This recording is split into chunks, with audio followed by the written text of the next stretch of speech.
Bien, bonjour à tous. Merci Gérard de nous donner l'opportunité de présenter les travaux qu'on mène depuis longtemps avec Mathieu.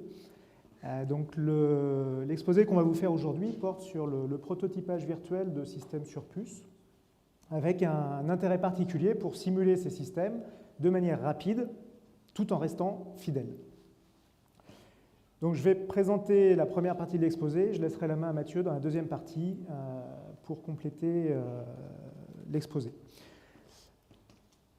Donc je vais d'abord présenter le contexte industriel dans lequel ce travail a été fait et pourquoi on s'est intéressé à imaginer comment construire des modèles de simulation qui soient rapides pour ces systèmes sur puce, et donc cette notion de prototypage virtuel.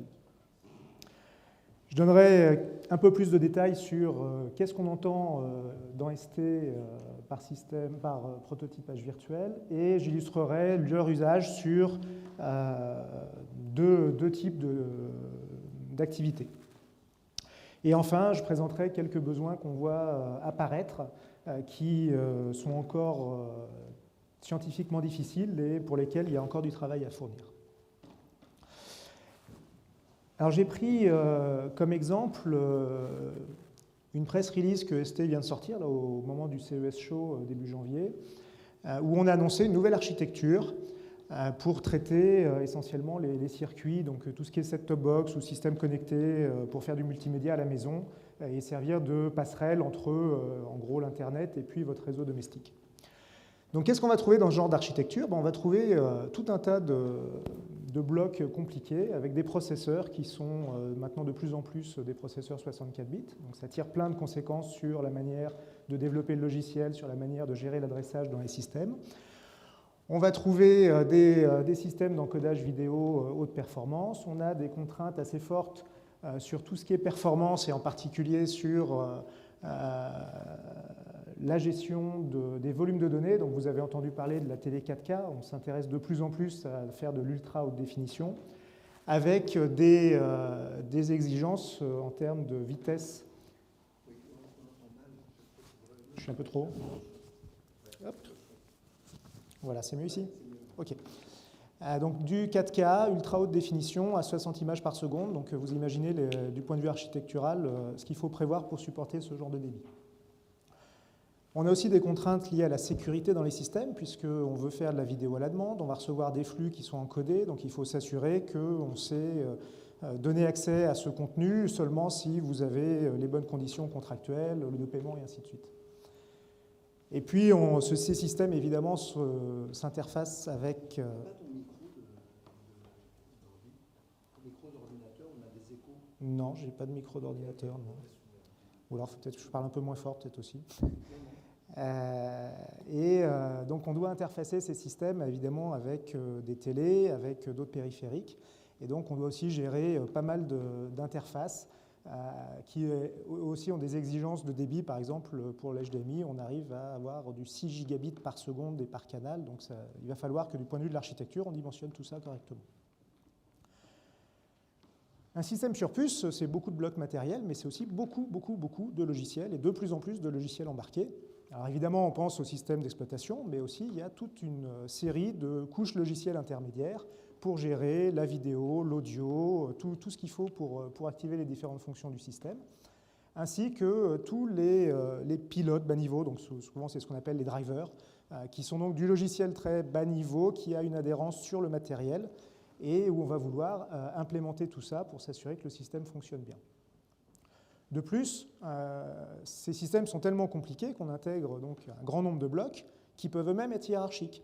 Donc du coup, ces blocs, qui sont vus comme des blocs matériels vus de l'extérieur, embarquent eux-mêmes des processeurs, et il va falloir qu'on développe aussi et qu'on intègre le logiciel qui est embarqué dans les sous-systèmes. Alors, prenons un petit peu un exemple. Donc, on s'intéresse aux systèmes sur puce compliqués. Donc, qu'est-ce qu'on trouve dans ces systèmes sur puce? Plusieurs processeurs, de plus en plus de processeurs, avec leurs périphériques associés. On va trouver un certain nombre d'entrées-sorties. Alors, typiquement, ça va être de l'USB, ça va être de l'Ethernet, du Wi-Fi, ou bien d'autres types d'interfaces qui sont plus spécifiques à des domaines tels que dans l'automobile, on va trouver des interfaces de type CAN, LIN, ce genre de choses. Tout ça, ça doit se programmer. Alors vous allez me dire, c'est facile, un système sur puce, c'est des processeurs, donc on fait du logiciel sur les processeurs. Malheureusement, ce n'est pas que ça. On a des contraintes de performance, donc on va avoir besoin d'intégrer des accélérateurs matériels pour pouvoir fournir les fonctions attendues dans les délais attendus du point de vue de la vitesse d'exécution et en étant efficace en termes de consommation d'énergie et en termes de surface. Donc ces coprocesseurs matériels, ces accélérateurs vont embarquer, comme j'ai dit tout à l'heure, des petits processeurs qui vont nous permettre aussi de contrôler les différents sous-systèmes. De plus, on va trouver des capteurs, par exemple des capteurs de température ou des capteurs d'image ou différents types de capteurs qu'il va falloir aussi intégrer et contrôler. Tout ça donc avec une problématique de logiciel qui est soit développé pour des besoins spécifiques de blocs matériels, soit intégré pour supporter des interfaces standards pour après supporter les développeurs d'applications. Alors vous voyez, on est bien dans une situation où la complexité de ces systèmes évolue très fortement. Alors j'ai juste pris deux exemples. Du point de vue du logiciel, simplement essayons de compter le nombre de lignes du noyau Linux. Il y a une vingtaine d'années, en gros, on avait quelques centaines de milliers de lignes pour le noyau Linux. Aujourd'hui, on arrive à plutôt quelques dizaines de millions de lignes. Donc, et la tendance n'est pas franchement à s'améliorer, ça se complexifie de jour en jour. Du point de vue des blocs matériels, on observe la même tendance où, en gros, on intègre de plus en plus de blocs. Donc, en 10 ans, on est passé d'une vingtaine de blocs à une centaine de blocs. Et en plus, comme on veut essayer d'être de plus en plus efficace, on veut aussi réutiliser de plus en plus des blocs développés précédemment. Mais évidemment, il faut les adapter, il faut adapter le logiciel et s'assurer que l'intégration de tout ça va bien se passer. Donc deux problèmes majeurs qui sont l'intégration des différentes fonctions, de plus en plus de logiciels et de matériel à faire fonctionner ensemble, et puis évidemment s'assurer qu'au final, le système ainsi construit va fournir les fonctionnalités attendues. Alors techniquement, c'est déjà un petit peu compliqué. Bon, on a une autre dimension qui est la dimension économique, où évidemment la concurrence est très rude dans ce métier. Alors, du point de vue des coûts de conception, ce qu'on observe aussi, c'est qu'au fur et à mesure où les technologies silicium évoluent, on est capable d'intégrer de plus en plus de choses à surface constante de silicium, et les coûts de conception sont aussi en train d'exploser. Deux points particulièrement à observer, c'est les coûts liés à la vérification fonctionnelle des blocs matériels et les coûts de développement du logiciel embarqué. Et ça va être les deux points sur lesquels on va se focaliser par la suite. Donc vous voyez, les coûts explosent. Donc ça veut dire que pour réussir à vivre dans ce domaine et à continuer à développer de nouveaux circuits, il faut avoir des revenus qui sont à la hauteur, évidemment, des coûts de conception. Alors ça, c'est très bien, mais la notion de temps, évidemment, est cruciale. Et ce qu'on observe, c'est qu'on arrive à avoir des parts de marché si on est les premiers sur le marché, ou du moins dans les premiers sur le marché. Plus on a du retard, plus on perd des parts de marché, et plus on est amené à négocier le prix unitaire de chaque produit pour quand même essayer de vendre des produits. Et ceci, selon donc, la dynamique des marchés, quand vous êtes dans du multimédia où votre téléphone portable il est périmé dans un an, vous comprenez bien que la tendance est de plus en plus dure. Et donc, il n'y a pas tellement d'autres options. Il faut proposer le bon produit, le proposer avec toutes les fonctionnalités que le marché attend, et arriver le plus tôt possible sur le marché, de telle manière qu'effectivement, on puisse tenir ces coûts de développement. Donc c'est pour ça qu'on s'est intéressé à dire, bon, les techniques traditionnelles de conception ne vont pas répondre, et donc il faut qu'on passe à autre chose. De ce constat, on s'est intéressé à essayer d'imaginer qu'est-ce qu'on pouvait fournir en termes d'évolution des flots de conception pour supporter ces évolutions des systèmes.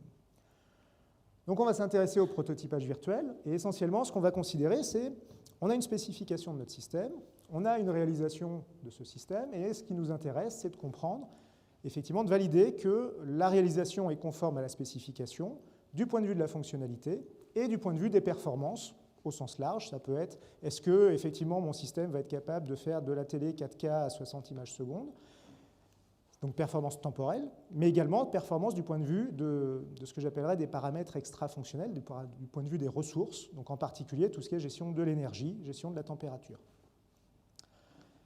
Dans le passé, les flots de conception étaient essentiellement séquentiels, où on commençait par faire tout le développement matériel, donc la partie bleue ici sur le schéma, Et puis, une fois que le matériel était sorti des usines de fabrication, les développeurs logiciels faisaient le développement sur des cartes avec le vrai silicium.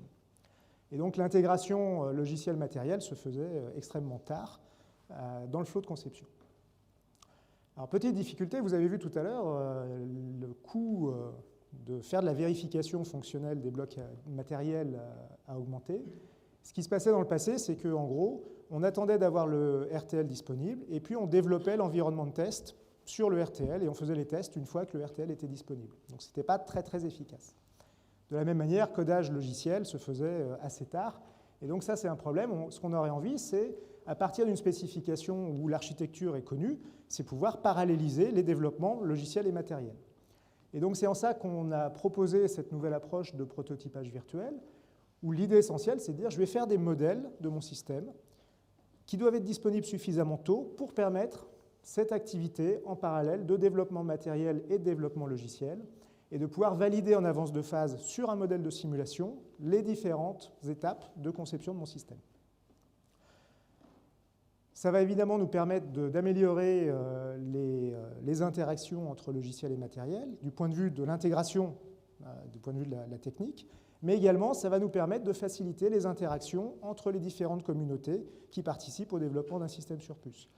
Les électroniciens ont leurs approches, les développeurs logiciels ont leur approche, et avoir un élément factuel commun qui est finalement un modèle exécutable, une spec exécutable, c'est un bon moyen aussi de s'assurer plus tôt que la spec couvre bien les besoins et que l'architecture, vue du point de vue matériel et vue du point de vue logiciel, va effectivement répondre aux besoins.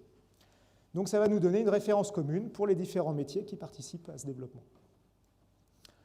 Alors je vais illustrer ça sous la forme de deux activités. Donc du point de vue de la vérification fonctionnelle, ce qui va nous intéresser, c'est d'anticiper la mise au point de l'environnement de test.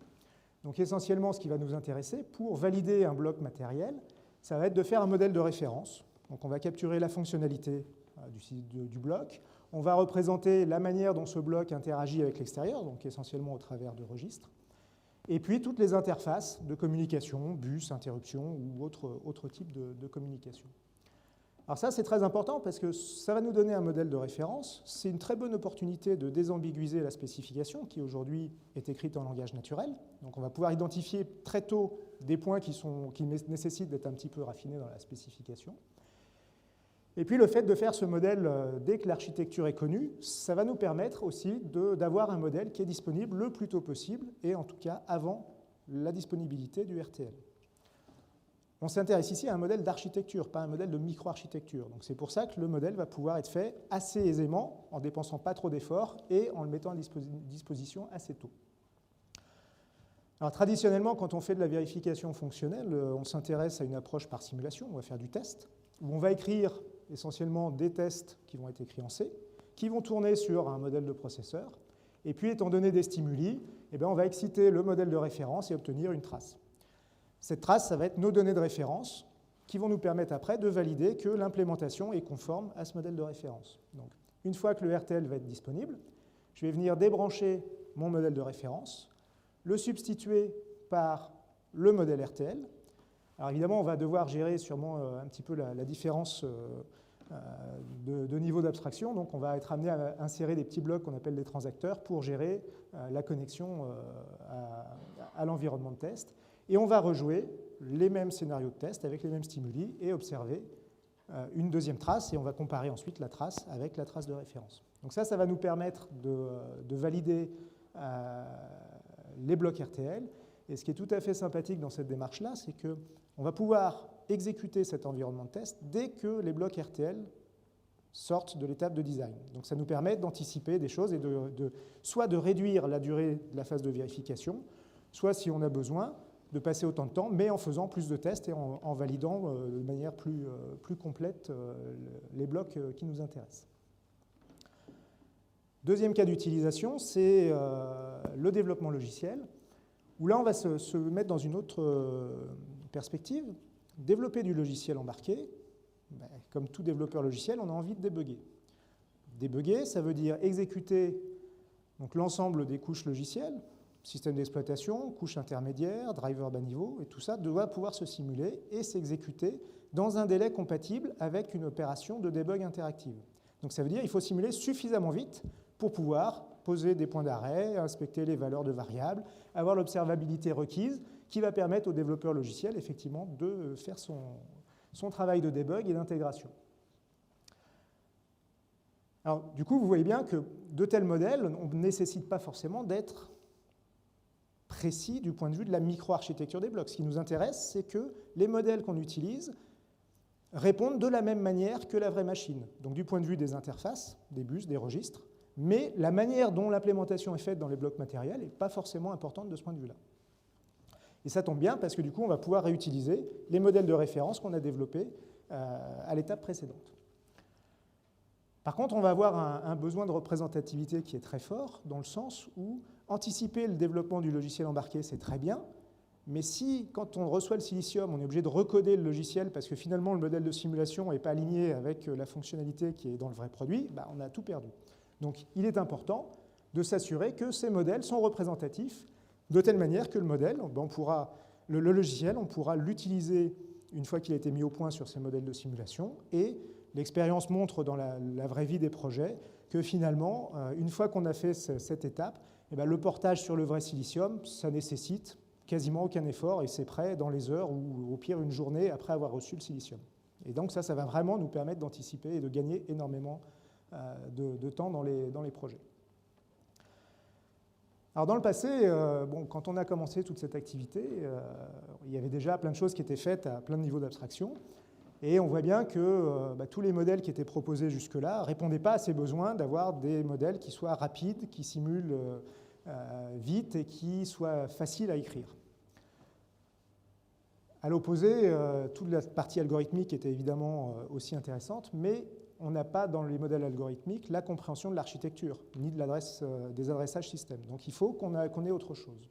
Donc tout le travail qui a été fait, ça a été de s'intéresser à des modèles où on va représenter l'architecture, où finalement les communications entre les différents blocs ne vont plus être des signaux qui s'agitent sur des fronts d'horloge, mais où on va véhiculer des structures de données qui vont contenir toute l'information utile du point de vue du logiciel et du point de vue de la vérification.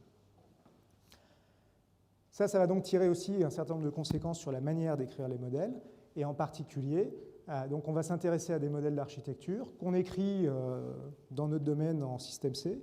Alors système C, c'est tout simplement une bibliothèque de classe écrite en C++, qui vient avec un moteur de simulation à événements discrets qui va nous permettre de représenter le parallélisme intrinsèque à notre système et d'exécuter, donc de simuler les différents blocs qui vivent en parallèle dans le système. Donc tout ceci a été fait en gros au début des années 2000 en faisant des expérimentations dans ST, en essayant d'être très pragmatique pour répondre aux besoins concrets. Et on s'est adossé aussi à des travaux communs notamment avec le laboratoire Verimac pour aussi essayer de s'assurer qu'il y avait des fondements qui étaient valides. Ce n'était pas juste, comme disait Gérard, un petit bricolage, un hack sur un coin de table et qu'on arriverait à avoir une situation qui soit pérenne. J'y reviendrai tout à l'heure. Ceci étant posé, on va se poser pas mal de questions parce que le simulateur Système C, c'est un simulateur à événements discrets, mais qui a un scheduler qui n'est pas préemptif. C'est un mode coopératif. Donc ça veut dire qu'un processus va s'exécuter tant qu'il décide de ne pas rendre la main. Pour rendre la main, il va pouvoir se suspendre en indiquant une certaine durée ou se suspendre en attendant l'émission d'un événement. Donc toute la question qu'on va se poser, c'est, considérant que les modèles qui nous intéressent à base de transactions ne sont pas cadencés sur des fronts d'horloge, quel va être le critère qui va nous dire, bah oui, à ce moment-là, le processus doit rendre la main pour que le reste du système s'exécute. Donc le choix qu'on a fait, et ça c'est un choix qui est très fort dans ST, c'est de s'intéresser à un schéma de synchronisation explicite, où en gros, on va laisser un processus s'exécuter tant qu'il peut, mais on va le suspendre, parce que si on va plus loin, on ne va pas respecter la fonctionnalité du système.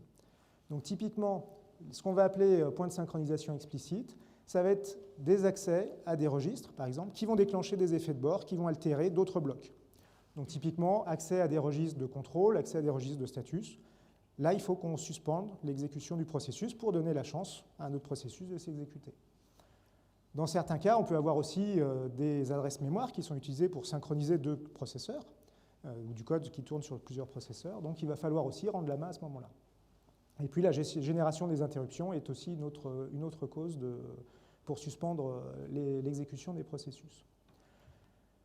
Comme on a toujours l'objectif de simuler le plus vite possible, ce qu'on va chercher à faire, c'est à réduire le nombre de points de synchronisation au strict minimum, tout en garantissant une exécution fonctionnellement correcte du système. Alors ça nous donne une information qualitative. Par contre, ça ne nous dit toujours pas comment est-ce que je vais faire pour rendre la main. Est-ce que je vais dire je fais wait sur une certaine durée? Est-ce que je vais faire wait que sur des événements? Ça va avoir une grosse conséquence sur la manière dont on va gérer le temps dans notre système. Alors vous allez me dire, c'est facile, on raisonne qualitativement, donc on peut exécuter en temps zéro, et puis on va juste s'intéresser à avoir des séquences, donc un respect des causalités dans le système, mais le temps lui-même, ça ne nous intéresse pas beaucoup.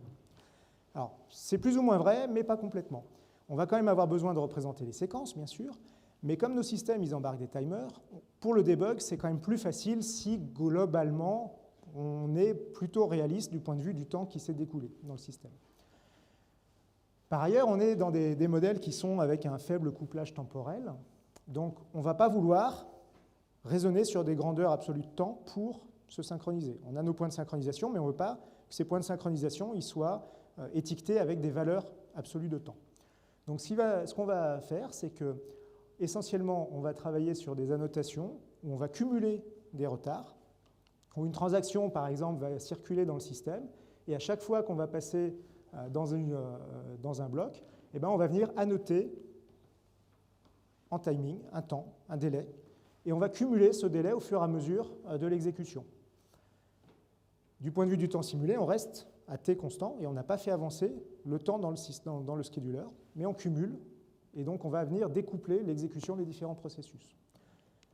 Mais, quand on va tomber sur un point de synchronisation tel que je l'ai décrit précédemment, on va venir purger cette annotation en timing et recaler, d'une certaine manière, les horloges logiques, si on veut, pour que les effets de bord soient effectués, entre guillemets, au bon instant.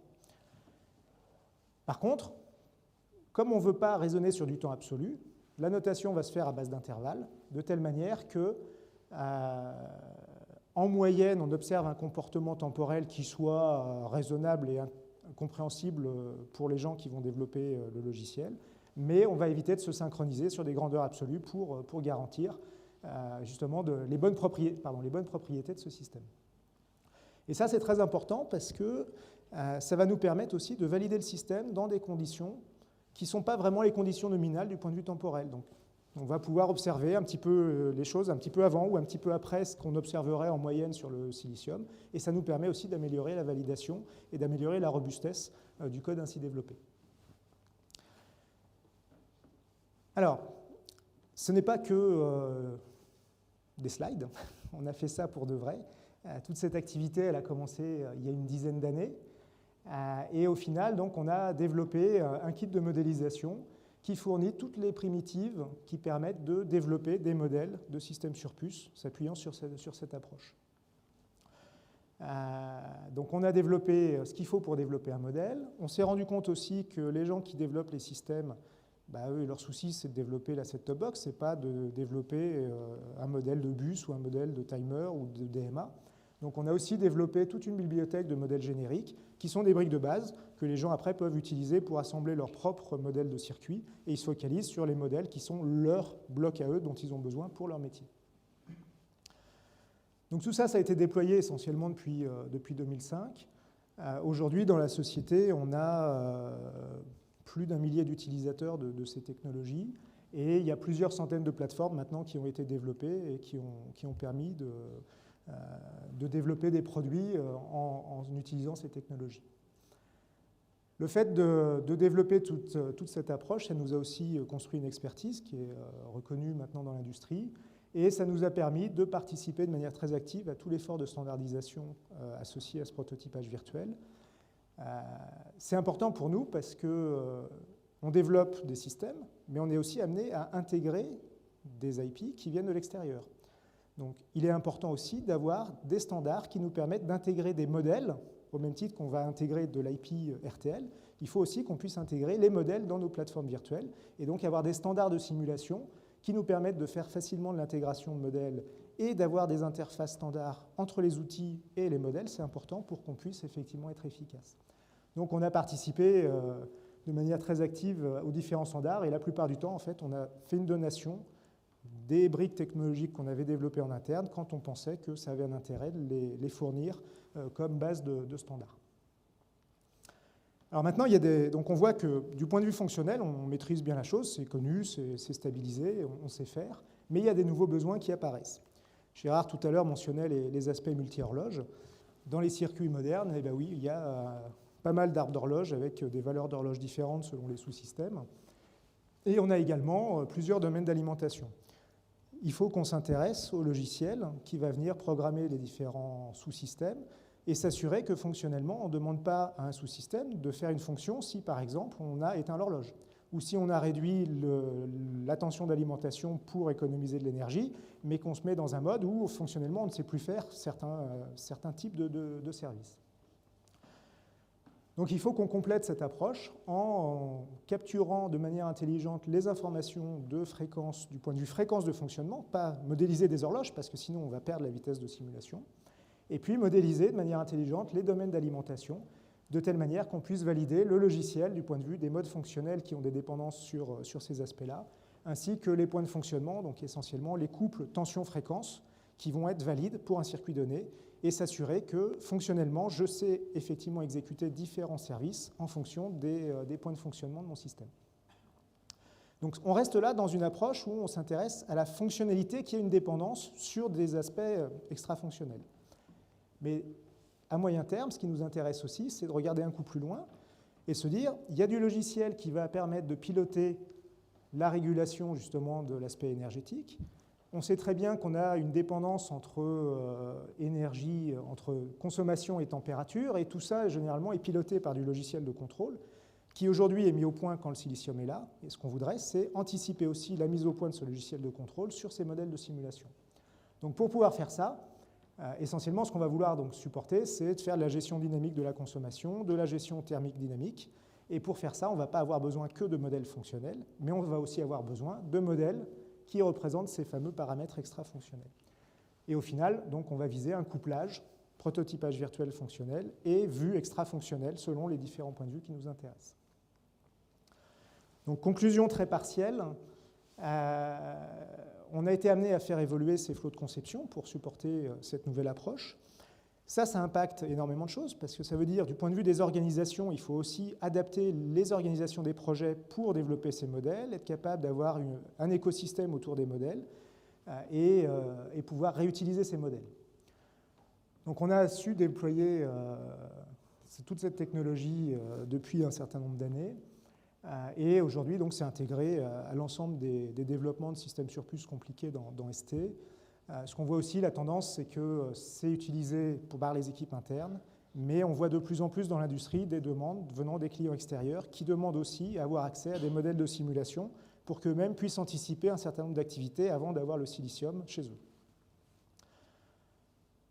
Alors il y a un point qui est très important, c'est que au cours de ces 10 dernières années, donc on a fait maturer ces technologies en interne, mais ce qu'on a voulu aussi, c'est travailler avec des partenaires académiques pour essayer de préparer un petit peu le futur. On a bien senti quand on a fait nos opérations, nos expérimentations, on était piloté par un besoin pragmatique qui était de servir nos groupes produits et servir les gens qui faisaient le développement. Et donc on a fait des choix qui étaient des choix techniques qui paraissaient raisonnables, mais on n'avait pas forcément la théorie qui nous permettait de dire oui, le choix il est effectivement valide et puis au prochain circuit, on n'aura pas de problème. Donc on a travaillé depuis une dizaine d'années avec le laboratoire Verimag pour justement avoir un peu ces deux aspects, une approche pragmatique qui est pilotée par les besoins industriels, mais aussi avoir la capacité d'interagir au travers de plusieurs thèses sur des sujets un petit peu plus amont. Tous les aspects synchronisation qu'on a présentés sont aussi liés à des réflexions un petit peu plus profondes sur les modèles d'exécution. Et donc on a pu, au travers de plusieurs projets, travailler en collaboration de telle manière que, à la fois, on éclaire le chemin sur des aspects un peu plus théoriques, et puis on valide pragmatiquement sur des cas concrets, et on fournit des cas d'études aussi qui posent de nouveaux problèmes sur lesquels il faut travailler en commun. Donc Mathieu va maintenant vous présenter des travaux qu'il a effectués donc dans ce contexte-là autour de de l'accélération des simulations, et puis autour de la modélisation donc des aspects fonctionnels, extra-fonctionnels. Et je pense qu'on aura le temps de discuter après, poser des questions à la fin de l'intervention de Mathieu. Je vous remercie.